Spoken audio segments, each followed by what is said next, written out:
ንጹህ መሆን እፈልጋለሁ ካል አብዝተህ ከመመገብ ተቆጠብ። በጾም ወራት ብቻ አይደለም የሁል ጊዜ ህይወት አድርገው። ይሄን ያህል እየጾምን መከራው ያልቀለለልን ለምንድን ነው ብላችሁ አንዳንዴ አታስቡ። ለምን ይመስላችኋል? በአዲስ ኪዳን ምንኩስና በጣም እየተስፋፋ የመጣው ሳናገባ ወደምንኖርበት ዓለም እየደረስን ዕለተ ምጽአት እየቀረበ ስለሆነ ነው። ለምቾት በጣም ስናደላ፣ ለድሎት በጣም ስንንበረከክ ክርስቲያኖች መሞት እንፈራለን። ስለዚህ ፈሪዎች እንሆናለን። በቀን 3 የምንበላ 2 መብላት እንልመድ።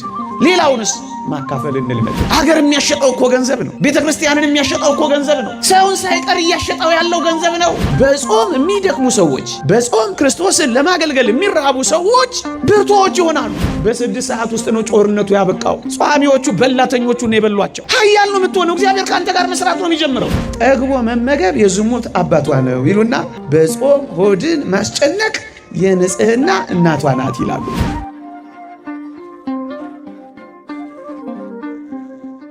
በእነዚህ የአጽዋማት ወራት ወገኖቼ ባለመብላታችን ምክንያት፣ ባለመጠጣታችን ምክንያት፣ ጥቂት ጊዜ ምግብ በመተዋችን ምክንያት ከምግብ ሐሳብ በላይ መሆንን እንለማመድበታለን። ደግሞአለሁ፣ ከሚበላና ከሚጠጣ ነገር በላይ መሆንን እንለምድበታለን። በዚህ ምክንያት ምን ይሆናል? እዩ፣ ለዓለም መገዛት፣ ለፈቃደ ሥጋ መንበርከክ፣ በምግብና በመጠጥ ምክንያት የሚመጡ ፈተናዎችን ድል ወደ መንሳት ስንቀር ዓለምንም ወደ መተው እንመጣለን። የዚህ ሐሳብ ቁልፉ ነገር ምን ይመስላችኋል? ዓለምን ከመተው የሚቀድመው ምግብን መተው ነው። እንዲህ ባሉ የአጽዋማት ወራት ምግብን የምንተው ቀስ በቀስ ዓለምን ወደ መተው እንድንመጣ ነው ወገኖቼ። በምግብና በመጠጥ በጣም እንዳንደነቅ፣ ብናገኝ እንዳንቦርቅ፣ ብናጣ እንዳንነፈርቅ፣ በወንጌል እንደተነገረው የዕለት ጉርስ የዓመት ልብስ ካለን ይበቃናል እንድንል፣ በምግብ ምክንያት በጣም ተጨናቂዎች እንዳንሆን፣ በምግብ ምክንያት ወንጀለኞች እንዳንሆን፣ ስለ ምግብ ብለን ትእዛዝ እግዚአብሔርን የምናፈርስ እንዳንሆን፣ ምግብም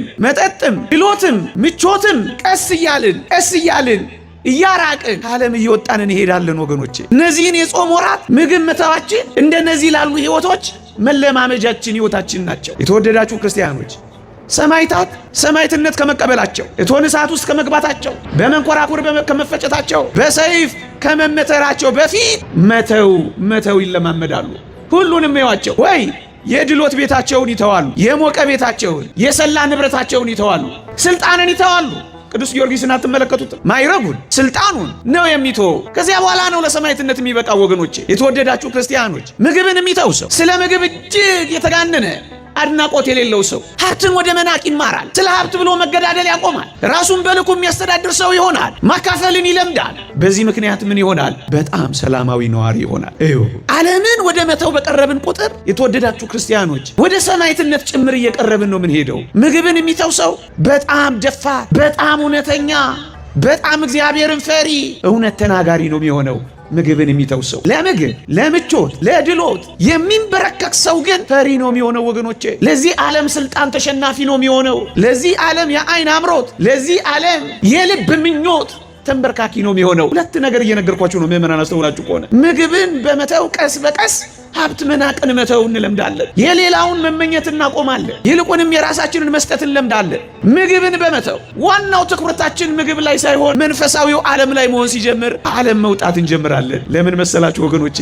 በአዲስ ኪዳን እንዲህ ያሉ አጽዋማት ኦርቶዶክሳዊት ቤተክርስቲያን በጣም ለምን እንደተስፋፉ ታውቃላችሁ? ሳንበላ ወደምንኖርበት ዓለም እየገሰገስን ስለሆነ ነው ወገኖቼ። ለምን ይመስላችኋል? በአዲስ ኪዳን ምንኩስና በጣም እየተስፋፋ የመጣው ሳናገባ ወደምንኖርበት ዓለም እየደረስን ዕለተ ምጽአት እየቀረበ ስለሆነ ነው። ባጭር ቃል ሁለት ነገሮችን ላስታውሳችሁ። አሁን በእነዚህ የአጽዋማት ወራት ቀስ በቀስ ምግብን ወደ መተው፣ እጅግ ወደ መጓጓት፣ ወደ መሰሰት ከመሄድ መቆጠባችን ቀስ በቀስ በሀብት ላይ በዓለም ላይ መተውን፣ አለማድነቅን፣ ንቀትን እየተለማመዱ ይመጣሉ። ይሄ የቅዱሳን የሕይወት ተሞክሮ ነው ክርስቲያኖች። ሁለተኛው ደግሞ በመጾማችን ምግብን በመተዋችን ቀስ በቀስ ወደ ሰማዕትነት ሕይወት መረማመጃችን ነው የሚሆነው። ቅዱስ ኤልያስንም መጥምቀ መለኮት ቅዱስ ዮሐንስንም ላስታውሳችሁ። ሁለቱም አይበሉም ነበር። ቅዱስ ኤልያስ አክዓብን፣ መጥምቀ መለኮት ቅዱስ ዮሐንስ ሄሮድስን ሳይፈሩ የሚገስጹት ለምን ይመስላችኋል? ከምግብ ጋር የተጣበቁ አልነበሩ። ከምግብ ጋር ያልተጣበቀ ሰው ከዚህ ዓለም ጋር አይጣበቅም። ያለው ይበቃኛል ብሎ የሚኖር ሰው፣ ሀብት ለማካበት ወንጀል የማይሰራ ሰው፣ ይድላኝ ይሙቀኝ ብሎ ትእዛዝ እግዚአብሔርን የማያፈርስ ሰው ከዓለም የተነጠለ ስለሚሆን በጣም ደፋር፣ የማይፈራ ገሳጭ ነው የሚሆነው። በጣም በበላን ቁጥር ምዕመናን ፈሪዎች ነው ምን ሆነው፣ ድንጉጦች ነው ምን ሆነው። መሞት አንፈልግም። ይሄንን በአንድ ሊቅ ቃል በደንብ አድርጌ ልግለጽላችሁ። እንዲህ ይላል አንድ ሊቅ፣ ለገንዘብና ለከንቱ ውዳሴ የሚያዘነብል ጽኑ የሆነ ፍላጎት ከሌለን ሞትንም ሆነ ድህነትን አንፈራም፣ ጠላትንም ሆነ ጥላቻን አናውቅም፣ እንዲሁም ከራሳችን ሐዘኖችም ከሌሎች የተነሳ አንታመምም ይላል። ልድገመው ባጭሩ፣ ለገንዘብና ለከንቱ ውዳሴ የሚያዘነብል ጽኑ የሆነ ፍላጎት ከሌለን ሞትንም ድህነትንም አንፈራም ይላል። ለገንዘብ በጣም ስናደላ፣ ለሀብት በጣም ስናደላ፣ ለምቾት በጣም ስናደላ፣ ለድሎት በጣም ስንንበረከክ ክርስቲያኖች መሞት እንፈራለን። ስለዚህ ፈሪዎች እንሆናለን። ድህነትን በጣም ስለምንፈራ ድሆች እንዳንሆን የሚሰበረውን እንሰብራለን፣ የሚጣሰውን እንጥሳለን። ሕግ አክባሪዎች አንሆንም፣ ከሕግ እንወጣለን። ለምን? ገንዘብ ጉዳያችን ይሆናል። መብልና መጠጥ፣ ምቾትና ድሎት፣ ቅምጥልነት ጉዳያችን ይሆናል። ለምን ይመስላችኋል ይሄ ሁሉ ወንጀል? ለምን ይመስላችኋል ይሄ ሁሉ መገዳደል? ለምን ይመስላችኋል ይሄ ሁሉ ስርቆት? ሳይበቃው ቀርቶ መስሏችሁ ነው? አይደለም። እግዚአብሔር የሚበቃውን ሰጥቶ ነው የላከው። ግን ስግብግብነት፣ ቅንጦት፣ ድሎት፣ ምቾት ሌላ ምን አለው? እያችሁ ሞትንም ሆነ ድህነትንም የማይፈራው ግን ለገንዘብና ለውዳሴ ከንቱ ጽኑ የሆነ ዝንባሌ ከሌለው ነው። በጣም ጥልቅ ትምህርት ነው እዚህ ውስጥ ያለው። ሞትንም የማይፈሩት ውዳሴ ከንቱንም ዝናንም ክብርንም የሚንቁት ከዚህ ዓለም ወጥተዋል ማለት ነው ወገኖች። አከበራቸው አላከበራቸው፣ እውቅና ሰጣቸው አልሰጣቸው፣ ሰው ከበባቸው አልከበባቸው፣ ሰው ጠላቸው አልጠላቸው፣ ጠላት አይኖራቸውም እንዲህ አይነት ሰዎች። ተቃዋሚ አይኖራቸውም እንዲህ አይነት ሰዎች። ፍርድ ቤት አይኖራቸውም እንዲህ አይነት ሰዎች። ለምን? ከገንዘብ ከድሎት ከምቾት ጋር አይጣበቁ። ጾም የምታለማምደን ምንድናት ካላችሁኝ፣ እዚህ ከምግብ ሐሳብ፣ ከገንዘብ ሐሳብ፣ ከድሎት ሐሳብ፣ ከምቾት ሐሳብ በላይ ነው የምታረገን። አሁን ይህን መተዋችሁን ጥቂት ጊዜ አይደል አሁን እየተውን ያለ ነው። ቀጥሉበት። ጥቂት መተው ልመዱ። በቀኑ 3 የምንበላ 2 መብላት እንልመድ። ሌላውንስ ማካፈል እንልመድ። ከምግብ ሐሳብ በላይ እንሁን ወገኖቼ። ምግብ፣ ገንዘብ ምን የማያሸጠው ነገር አለ ወገኖቼ? ክርስቶስን እንኳን ያሸጠው ገንዘብ አይደል? ሀገር የሚያሸጠው እኮ ገንዘብ ነው። ቤተ ክርስቲያንን የሚያሸጠው እኮ ገንዘብ ነው። ሰውን ሳይቀር እያሸጠው ያለው ገንዘብ ነው። በሕይወቱ ተወራርዶ ባህር ውስጥ እንኳን እንዲገባ በራሱ ላይ እንኳን እንዲጨክን የሚያደርገው ሀብት ነው፣ ድሎት ነው፣ ምቾት። ግን በጣም ይገርማቸዋል። ከምግብ ሐሳብ በላይ መሆንን ታስተምረናለች ስንል የምንጣበቅበት ምግብ፣ የምንመኘው ድሎት፣ ልናገኝ የምንፈልገው ቅምጥልነት ግን በጣም አጭር ነው ወገኖቼ። በጣም አጭር፣ በጣም አጭር። የአይን አምሮቱ፣ የልብ ምኞቱ፣ የምላስ ላይ የምግብ መጣፈጡ ግን በጣም አጭር ነው ወገኖቼ። ልዑል ራስ ካሳ ፍኖተ አእምሮ በሚለው መጽሐፋቸው አንድ ቁም ነገር ጠቆም አድርገዋል። እኔም እሱን ልጠቁማችሁ። ምን ይላሉ መሰላችሁ? የምግብ የአይን አምሮት፣ የምግብ የምላስ መጣፈጥ በጣም አጭር ነው ይላሉ። እንዴት ሲሏቸው መልስ ይሰጣሉ። የአይን አምሮቱ ይላሉ በጣም አጭር ነው ይሉና ሲያስረዱ በእጃችን ጠቅልለን አፋችን ውስጥ እስክንጎርሰው ድረስ ነው ይላሉ። ከዛ በኋላ እናየው። በጣም አጭር አይደል? በእጅ ጠቀለልከው፣ ጎረስከው፣ አበቃ። በጣም አጭር ነው። አይንህ የሚጓጓው በበላሁት ብሎ አይንህ ሰፍ የሚለው እመነኝ በጣም አጭር ነው። ከእጅ ጉርሻ እስከ አፍ ውስጥ እስክትከተው ድረስ ነው። እንዲህ ላለ አጭር ነገር ነው ብዙ ዘላለማዊ ነገሮችን ዋጋ ምን ከፍለው። የምላስ መጣፈጥ ውስጥ ያልከኝ እንደሆነ ይላሉ እኚህ ምሁር ምን ይላሉ መሰላችሁ? ከምላስ እስከ ጉሮሮ ድረስ ነው። ምን ያክል ያጭር መሆኑን ተመልከተው ወገኔ። ምላስ ውስጥ አስቀመጥከው፣ ጣፈጠ አይደል? ወደ ጉሮሮ ስትልከው ተቀየረ። በቃ የለም መጣፈጡ አበቃ።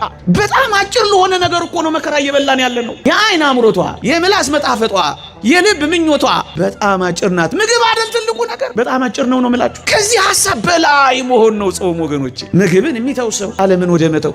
ለምን ይመስላችኋል እነዚህ መነኮሳት በረኸኞቹ እንደዚህ ትውት የሚያደርጓት? የጀመሩት መብልና መጠጥን በመተው ነው ወገኖቼ። ኃጢአትን የሚተውት ምን በመተው ነው? መብልና መጠጥን በመተው ነው። ከዚህ ነው የሚጀምረው። ስለዚህ ይሄን መለማመጃ ጊዜያችን ነው። አንደኛ ዓለምን ከመተው የሚቀድመው ምግብን መተው ነው።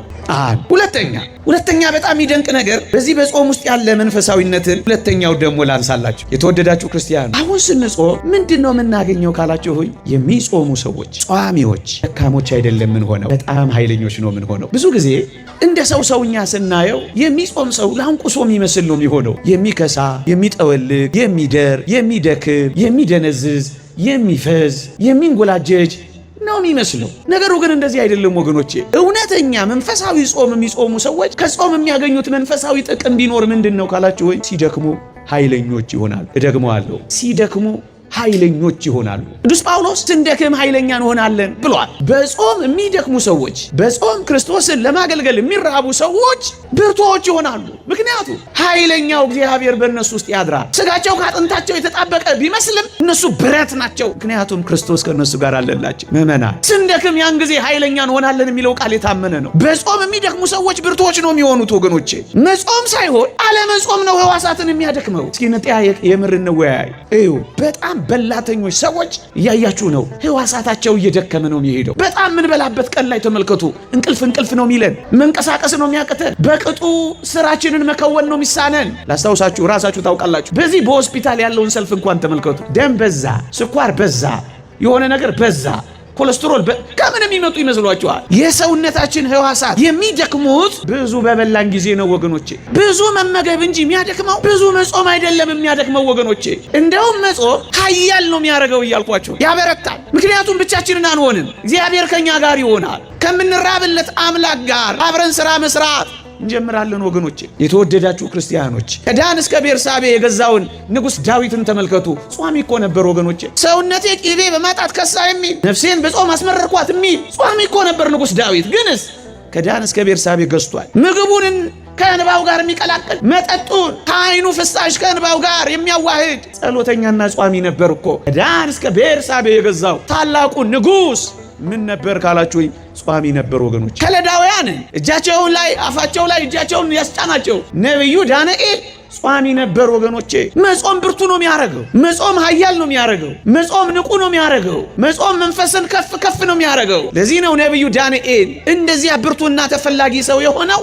በላተኛ አልነበረም፣ ጿሚ ነው የነበረው። ሽቶ እየተቀባ እንዳገሩ ልማድ፣ ቅባት እየተቀባባ እንዳገሩ ልማድ የሚኖር ሰው አልነበረም። በጾም ነበር የሚታጠቀው ወገኖቼ። በዓል እያከበረ እንዳገሩ ልማድ ፊስት እያደረገ ሳይሆን ፋስት እያደረገ ነው የኖረው ወገኖቼ። ይሄ ሰው ነው በጣም ተፈላጊ ሰው የሆነው። ምን እያልኳችሁ ነው? የሚጾም ሰው ብርቱና ኃያል፣ የሚጾም ሰው ተፈላጊ ነው የሚሆነው። የሚጾም ሰው ገዢና ኃያል ነው የሚሆነው እያልኳችሁ። እነዛን ሶስቱን ሕፃናት አስታውሷቸው። ጥሬ እየቆረጠሙ ስጋ ከሚበሉት አንጻር ሲታዩ ህልሞች፣ ራእዮች በደንብ የተገለጡላቸው ለምን ይመስላችኋል? ጿሚዎች እኮ ስለሆኑ ነው። የተወደዳችሁ ክርስቲያኖች እስኪ በእነዚህ ሰሞን ያላችሁ እንቅልፍ፣ መረጋጋት ህልማችሁን እንኳን እስኪ እዩት። እንዴት ንጹህ እንደሆነ ተመልከቱት። በጣም ጠግባችሁ የምትተኙ ጊዜ፣ ብዙ ረፍት የምታበዙ ጊዜ እስኪ እንቅልፋችሁን ተመልከቱት። ብዙ የፍትወታት ስሜት፣ ህልመ ሌሊቶች የሚታዩት በእነዚህ መባይለት በበዛባቸው ጊዜ አይደለም። አያችሁ፣ ንጽህና የሚገኘው ህልሞቻችን፣ ራእዮቻችን፣ መገለጦቻችን ጸጋ እግዚአብሔር የሚሞላው በጣም ብዙ በሚበሉ ሰዎች ውስጥ ሳይሆን በሚጾሙ ሰዎች ውስጥ ነው ወገኖቼ። በጥበብና በማስተዋል የበለጸጉት በራእዮችና በህልም ጸጋዎች የተሞሉት ጿሚዎች ናቸው ነው የምላችሁ ወገኖቼ። መንፈሳዊ ጥቅሟ በጣም ጥልቅ ነው። በጣም ጿሚ ስትሆን ሰውነትህንም አጋንንትንም ወደ መግዛት ትመጣለህ። ራስህንም ሌሎቹንም ወደ መምራት ትቀርባለህ። የማይቻሉ ነገሮችን ትችላለህ። እግዚአብሔር ምስጢራትን፣ እግዚአብሔር ጸጋዎቹን ይገልጥልሃል። አዋቂ ትሆናለህ። የሚዘጋብ በር የለም። የብዙዎች የተዘጋ ለአንተ የሚከፈት እንቆቅልሽና ምስጢር ይበዛል። ይህን የምላችሁ አሁን ካነበብኩላችሁ የእግዚአብሔር ቃላት ተነስቼ ነው። ነቢዩ ዳንኤልም 3 ደቂቃ እንደ እግዚአብሔር ፈቃድ መንፈሳዊ የሆነ ጾም የሚጾሙ ሰዎች የተወደዳችሁ ክርስቲያኖች ድል አድራጊዎች ናቸው። ይህን የጣሊያንን ጦርነት ታስታውሳላችሁ። የጣሊያን የአድዋ ጦርነት የተደረገው በአብይ ጾም ወቅት ነው። ጣሊያኖች ያሰቡት ኢትዮጵያውያን ኦርቶዶክሶች ናቸው፣ ጿሚዎች ስለሆኑ በጾም ወቅት ሄደን ብናጠቃቸው አይቋቋሙንም ብለው ነበር ያሰቡት ወገኖቼ። ግን ነገሩ የተገላቢጦች ነው የሆነው። በ6 ሰዓት ውስጥ ነው ጦርነቱ ያበቃው። ጿሚዎቹ በላተኞቹን የበሏቸው። ኃያል ነው የምትሆነው። እግዚአብሔር ከአንተ ጋር መስራት ነው የሚጀምረው። አሁን ዝም ብለን በልማድ ከምንጾመው ጾም ትንሽ ፈቀቅ ብለን እንዲህ አይነት መንፈሳዊ ሐሳብና ጸጋ እንዳለው ተረድተን ወደዚህ ህይወት ነው ፈቀቅ ልንል የሚገባው ወገኖቼ። ልብ በሉ፣ የሚጾም ደካማ አይሆንም። ተማሪዎች በጣም ስትጾሙ ደካማ የምትሆኑ እንዳይመስሏችሁ። እንደነዚያ 3 ሕፃናት እግዚአብሔር ጥበብንና ምስጢርን ይገልጽላችኋል። ሰራተኞች ስራችሁ በጣም ይከናወንላችኋል። ነህምያ ላስታውሳችሁ። ነህምያ ስራው የተከናወነለት የሆነው አያሌ ቀንን እጾምና ጸልይ ነበር፣ አዝን ነበር ስላለ ነው። በእግዚአብሔር ፊት የሚጾሙ በመንፈሳዊ ጥልቀት የሚያዝኑ ሰዎች ስራቸው ይከናወንላቸዋል፣ ስኬታማ ይሆናሉ። ምክንያቱም እግዚአብሔር ከነሱ ጋር መሆን ይጀምራል። የዓለምን ፈቃድ ባስወጡ ቁጥር የእግዚአብሔርን ፈቃድ ለመፈጸም ስለሚጨክኑ እግዚአብሔር ከነሱ ጋር ሆኖ ያበረታቸዋል፣ ስራቸውን ያሳካላቸዋል፣ ጉልበት ይሆናቸዋል፣ ኃይል ይሆናቸዋል፣ ጥበብ ይሆናቸዋል፣ ታምር ይሆናቸዋል፣ ምልክት ይሆናቸዋል። ይህን ህይወትን ንቅመሰው ወገኖቼ፣ እናጣጥመው። ታምራት የሰሩት ከመከራ የዳኑት ጿሚዎች አይደሉም ወገኖቼ። ይሄን ያህል እየጾምን መከራው ያልቀለለልን ለምንድን ነው ብላችሁ አንዳንዴ አታስቡ። ይሄ ሁሉ እግዚኦታ እየተደረገ፣ ይሄ ሁሉ ምህላ እየደረሰ፣ ይሄ ሁሉ ደረት መድቃት እያለ፣ ይሄ ሁሉ መንቀጥቀጥ እያለ፣ ይሄ ሁሉ ጉልበት መዛል እያለ፣ ይሄ ሁሉ ሰዓታት እያለ፣ ይሄ ሁሉ ዕጣን እያረገ ምን ሆነን ነው አትሉ? አስብሉ። ምንድን ነው እንደዚህ የሆነው? አያችሁ ክርስቲያኖች፣ በመንፈሳዊ ጥቅምና በመንፈሳዊ ሕይወት ጥልቀት ምናልባት አላደረግነው ይሆን? እውነተኛ መንፈሳዊ ጾም ሲሆን ምን ይሆናል ካላችሁኝ፣ አይከሱም፣ ይወፍራሉ፣ አይጠቁሩም፣ ያበራሉ፣ አይደክሙም፣ ይበረታሉ፣ አይደነዝዙም፣ ንቁ ይሆናሉ። እኔ ያውቃለሁ 50 ቀን ሙሉ በአብይ ጾም ውሃ እየጠጡ የሚጾሙ ሰዎች አይቻለሁ። ምን ሆነዋል? በጣም ንቁ ናቸው። ሰውነታቸው ቅልል ይላቸዋል። ማንም ጠቅጥቆት የማያልፈውን ጨለማ ጠቅጥቀው ሲያልፉ አይቻለሁ። ብሩሃን ናቸው። አይናቸው እንኳን አይፈዝም፣ አይደነዝዝም። ቅድም እንዳልኳችሁ ፈሪዎች አይሆኑም፣ ብርቱዎች ናቸው። እግዚአብሔር ከነሱ ጋር እንዳለ ያውቃሉ። ለዚህ እኮ ነው ከበሉት ይልቅ ያልበሉት ያማረባቸው። ወገኖቼ አሁንም ማየት ትችላላችሁ በየበረሃው የአባ ማቴዎስ እንደተናገረው የረሃብ ጠኔ ባጠቃኝ ጊዜ የእግዚአብሔርን ስም ጠራው አጠገበኝ ይላል። ውርጩ በናጠኝ ቅዝቃዜው በጠበሰኝ ጊዜ ጸለይኩ መንፈስ ቅዱስ አሞቀኝ ይላል። እንደዚህ የሚኖሩ ሰዎች አሉ ወገኖቼ። ሳይበሉ የሚያገሳቸው ሰዎች አሉ። 3 ቀን ሳይበሉ ሰውነታቸው ምንም የማይሆን መንፈሳውያን አሉ። እንዴት ነው እንደሚኖሩት እያላችሁ የምትደነቁ፣ ፊታቸው የሚያበራ ከሜካፕ በላይ የሚያበራ ካሉት ቅባቶች በላይ የሚያሸበርቅ የሚያንጸባርቅ ምን ይመስላችኋል? በጥልቀት መንፈሳዊ ጾምን ይጾማሉ፣ ከእግዚአብሔር ጋር ይሆናሉ፣ ያበራሉ፣ አይጠቁሩ፣ አይጨልሙ፣ ይበረታሉ፣ አይደክሙ፣ ይወፍራሉ፣ አይከሱ፣ ይጠነክራሉ፣ አይደክሙ። የምር ሲሆን እንደዚህ ነው የሚሆነው። ቅዳሴው ያጥርብሃል። ከምን ያለቀ ትላለህ። የጸሎቱ ጣዕም በነፍስ ጋር ሲዋሃድ እንደ መላእክት ትረሳዋለህ፣ መመሰጥ ትጀምራለህ። ሰውነት አይደክምም፣ ትበረታለህ። ምክንያቱም መንፈስ ቅዱስ ከአንተ ጋር ይሆናል። የተወደዳችሁ ክርስቲያኖች እንዲህ አይነቱን ጥልቅ የመንፈሳዊ ጾም ጥቅሞችን እስኪ ትንሽ ቀረብ እንበልና እናጣጥማቸው። አባቶቻችን የኖሩበት እኛ ትንሽ የተውነው ለምንድን ነው? እስኪ እንደ ነገሩ እንዳናረገው ለማድረግ ነው ይህን ትምህርት የምንማረው። የተወደዳችሁ ክርስቲያኖች ስንደክም ኃይለኛ መሆን ብቻ አይደለም። በቅዱሳት መጻሕፍትም በአባቶቻችንም ታሪክ ተመልከቷቸው። ረጅም ዕድሜ የሚኖሩት ጿሚዎች ናቸው። አባ ጳውሊን ተመልከቱት፣ ከ100 ዓመት በላይ ኖረዋል። አባ ዜና ማርቆስን ይዋቸው 140 ዓመት አልፏቸዋል። አባ አንጦንስን ይዩት ከ90 ዓመት በላይ ሄዷል። እነዚህ ግን ጿሚዎች ናቸው ክርስቲያኖች፣ ጿሚዎች ናቸው ክርስቲያኖች። ምን ማለት ነው? በመኖር ቅልል ብለው መንፈሳቸው ቀሎ ሰውነታቸው ታዞ ሕዋሳቶቻቸው ሳይደክሙ እጆቻቸው እንደዘረጉ ጉልበታቸው እንዳንበረከኩ ዕድሜ የሚጨምርላቸው እንደነዚህ አይነት ሰዎች ናቸው። ባጭር የማይቀጩት እነዚህ ናቸው ወገኖቼ፣ ባጭር የማይቀጩት እነዚህ ናቸው። ሁለት ነገር አሳዩዋችሁ። አንደኛ ምግብን መተዋችን ዓለምን ለመተው መቅደማችን ስለሚሆን ቀስ ብለን እየተውን እንምጣ። አንጣበቅበት፣ አንሟሟትበት፣ በጣም በጥልቀት አናስብበት።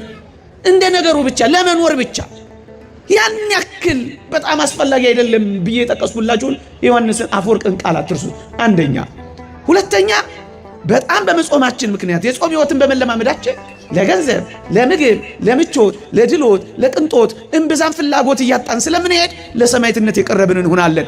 ከምግብ ሐሳብ በላይ፣ ከስልጣን ሐሳብ በላይ፣ ከድሎት ሐሳብ በላይ፣ ከቅምጥልነት ሐሳብ በላይ፣ ከምቾት ሐሳብ በላይ እንሆናለን። ማዕዳችን የተወሰነች ትሆናለች። አሁን ብቻ አይደለም፣ ባለፉትም ጊዜያት አባቶቻችን እንዲህ ባሉ ጾም ወራት እንደኔና እንደናንተ ትሪዎች ያሸበረቁ ትሪዎች የላቸው። በጣም ጥቂት ቂጣ ነገር፣ ቆሎ ነገር፣ ጎመን ነገር፣ በቃ ትንሽ ነገር አድርገው አይቻለሁ ባይኔ። እኛ እኮ እንደውም በጣም ምግባዊ እኮ ምን ሆነው በእንዲህ አይነት የጾም ወራት ነው። ቢጫ፣ ቀይ፣ አረንጓዴ፣ ሐምራዊ፣ በርገንዲ የከለር አይነት አይደል ሊተራችን ላይ የሚነጠፈው። አንድ ምርጥ አርቲስት የሳለው ሸራ አይመስልም? እንዲህም አድርጎ ተጾሟል። ሁለተኛው ስንደክም ኃይለኛ እንሆናለን። ምክንያቱም ስለ ክርስቶስ ስንራብ ክርስቶስ ከኛ ጋር ይሆናል። እግዚአብሔር ጥበብን፣ እግዚአብሔር ማስተዋልን፣ እግዚአብሔር ሕልምን፣ እግዚአብሔር ራእይን፣ እግዚአብሔር ጉልበትን፣ እግዚአብሔር ጥበብን ይገልጥላቸው ነበር። እግዚአብሔር ስኬትን ይሰጣቸው ነበር። ይሄ በመጽሐፍ ቅዱሳችን ያየነው ነው። እኛ ታዲያ ከትላንቶቹ ምን ነው? ሁለተኛው ነጥብ። ሶስተኛውና ከዚህ ውስጥ የምናገኘው ጥልቅ መንፈሳዊ ረብ፣ ጥልቅ መንፈሳዊ ጥቅም ምንድን ነው ካላችሁኝ፣ ለሁላችንም የሚጠቅም ነው። ይሄ ለሁላችንም፣ እርግጥ የቅድሞቹም ለሁላችንም ይጠቅማሉ። ይሄ ግን በጣም አስፈላጊችን፣ በተለይ ወጣቶች እንዲህ ይላሉ አባቶቻችን፣ ጠግቦ መመገብ የዝሙት አባቷ ነው ይሉና በጾም ሆድን ማስጨነቅ የንጽህና እናቷ ናት ይላሉ። ደግሞ አለው በጣም ጠግቦ የሚበላ ሰው፣ በጣም ምግብ ወዳድ የሚሆን ሰው ለዝሙት መጠቃት በጣም የቀረበ ነው የሚሉት አባቶቻችን። አሁን ባለው የአጽዋማት ወራት እንኳን ተመልከቱ፣ እንዲህ አይነት ፈተና ትንሽ ይቀልልናል እኮ ሰውነታችን። ሆድን በጾም ማስጨነቅ ግን ንጽህናን ታመጣለች ነው የሚሉት አባቶቻችን። የንጽህና እናቷ ናት ይላሉ አባቶቻችን። የምንበላው የምንጠጣው ተፈጥሯዊ መነሳሳትን በማምጣት የዝሙት ጾርና ፈተና ውጊያ ነው የሚከፍትልን ወገኖቼ። ስንጾምስ ሰውነታችን ይረግባል። ለዚህ እኮ ነው በሉ ጠጡ ተዝናኑ የሚል የመጽሐፍ ቅዱስ ቃል የተጻፈው። እንብላ እንጠጣ እንዝናና አሉ እኮ ነው የሚለው። አሁን እኔን መንገድ ወክ እያርኩን የመጣሁት መብሉ ይሰቀላል፣ መጠጡ ይደረደራል፣ መብራቱ ብልጭ ድርግም ይላል፣ ስሜት ቀስቃሽ ሩካቤ ቀስቃሽ ዘፈኖች ይቀጥላሉ። የዚህ ሁሉ ፍጻሜ ደግሞ ዝሙት ስለሚሆን የሚያሳዝን ልብስ የለበሱ እህቶች ደግሞ ይቆማሉ። በቃ ይበላል፣ ይጠጣል፣ ይጨፈራል፣ በዝሙት ይወደቃል። ይህ አይደል ዓለምን የሞላው? የሥጋዊ ፈቃድ አቅርቦት እኮ ያለው መብልና መጠጥ ውስጥ ስለሆነ ነው ዓለም እንደዚህ የተበላሸ። አያችሁ፣ ክርስቲያን ሲሆንስ በልኩ ይበላል፣ በመጠኑ ሰውነቱን ሊያዝ በሚችል ሁኔታ ይመገባል። የበላው የዝሙት ጾር እንዳያመጣበት በመጠኑ ይመገባል። አባቶቻችን እንዲህ ይላሉ፣ አብዝቶ ከመብላት ሰውነቱን የከለከለ ሰው እርሱ ሰውነቱን ከኃጢአት ወስኖ ገጥቶ መኖር ይቻለዋል ይላሉ። የተሞከረ ሕይወት ነው እኮ ይጻፉልን አባቶቻችን። አብዝቶ ከመመገብ ሰውነቱን የከለከለ ሰው እርሱ ሰውነቱን ከኃጢአት ወስኖ ገጥቶ መኖር ይቻለዋል ይላል። ንጹህ መሆን እፈልጋለሁ ካል አብዝተ ከመመገብ ተቆጠብ። በጾም ወራት ብቻ አይደለም፣ የሁል ጊዜ ሕይወት አድርገው ታየዋለህ። ንጽህና ስሜቶች ፈቃዶች በልበል የሚል እየጠፋለ ሲሄድ ይታወቃል። በቃ መንገዱ ይሄ ነዋ። ንጽህናን ታገኛለህ፣ ከዝሙት ውጊያ ትርቃለህ። አሁን እንዲህ ባሉ መንፈሳዊ አጽዋማት አንዱ የምንለማመደው ሕይወት ይህንን ነው። የንጽህናን ሕይወት ገንዘብ ማድረግ ይቻላል።